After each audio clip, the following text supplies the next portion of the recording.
Cariel Tartar, a 4-3 victory over Evan Shank. A late flurry of action, and it's another decision in favor of Chattanooga. What a performance in those final 45 seconds by Cariel Tartar. Tartar really showed through, showed his devotion. Like I said, he wanted it more. Here we go, Jaquan Anderson here, one of Gardner Webb's previous NCAA qualifiers. One of two. He was the 32 seed at 184 last year. He goes up against a fairly inexperienced wrestler, Thomas Sell. Just 1-0 this season. That one appearance, it was victory via fall, 3:43 into it. His first year in competition at Chattanooga, redshirted last year after transferring in from Wabash College. He's wrestled this season at 174, 184, and 197. And he has quite the task against, like you said, an NCAA qualifier and one of the best that Gardner Webb has to show. I think that this actually might be a good move by Chattanooga's coaching staff. They might be sending him out there trying to test his steel, see what he does against, a higher tier opponent. Well, they're up 28-0, so they certainly have some room to work with in terms of team score.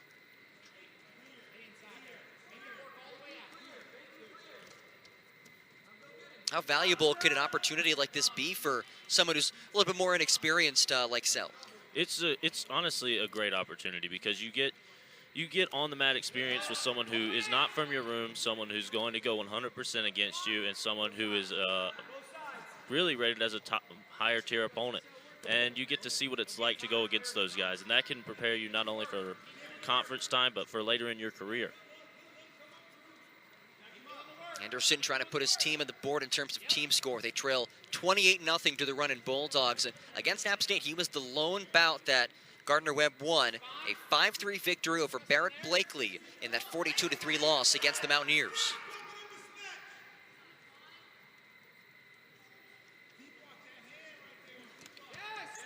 For a freshman, Sell is not scared. He is still bringing that action right up to Jaquan Anderson.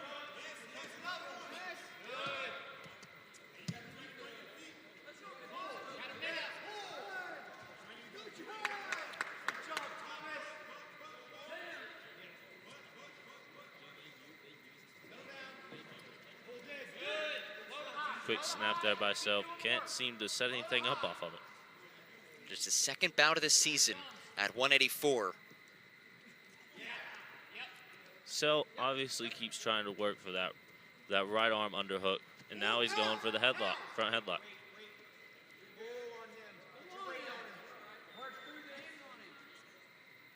Anderson 6-6 in the season. He is undefeated in SoCon bouts at 3-0. He's one of the best at 184.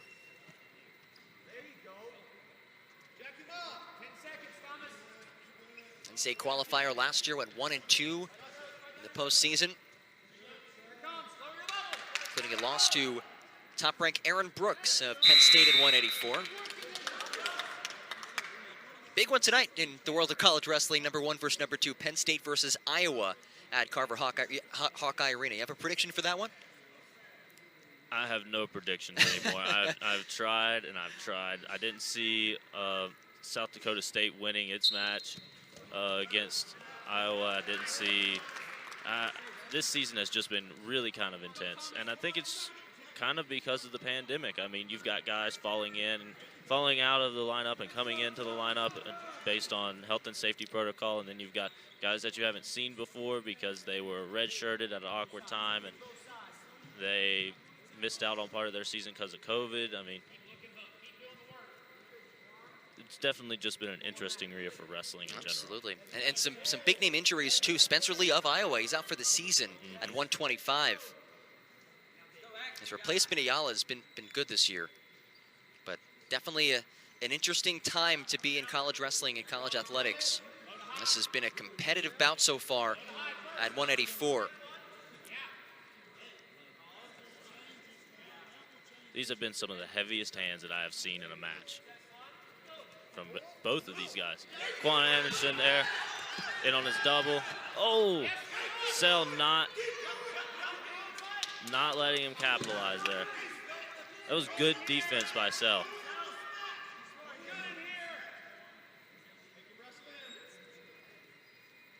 Sophomore, he's a Chattanooga native. He is a Chattanooga Mock through and through. His dad was a two-time conference champion for the Mocks as a wrestler. His mom, Christine, was a cheerleader. He bleeds blue and gold.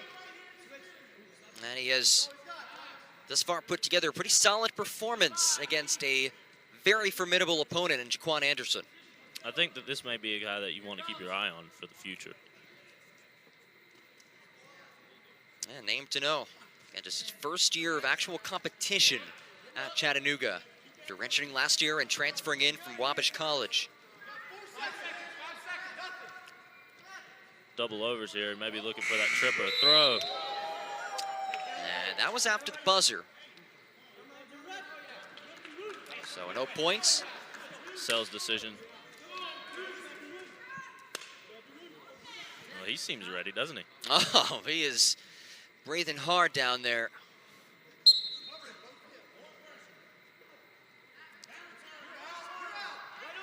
Quick one there.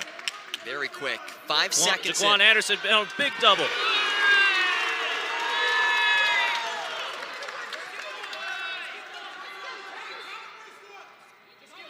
The sheer power that Jaquan Anderson can produce from his legs is just ridiculous. A massive takedown. Nice standing till here by Jaquan Anderson. The count was on. 2 near fall there. 2 near fall, 2 big near fall for Anderson. Can he get Gardner-Webb on the scoreboard? They're currently being shut out 28-0. There's the escape point for Sell, and they'll bring it back to neutral. So Anderson asserting his dominance a little bit in the early going in this third period. I think Sell's realizing that if you come at somebody with that level of intensity from that level of wrestling, you're going to have to keep it up the whole match. Sell still not backing down. Have to give him a lot of credit, regardless of what happens in this bout. Both men clearly tired here. Nice little duck there by Sell. Sell in on the leg.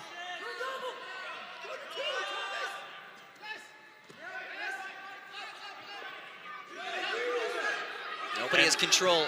Anderson with the crotch lock. Oh, cradle. And there's 2.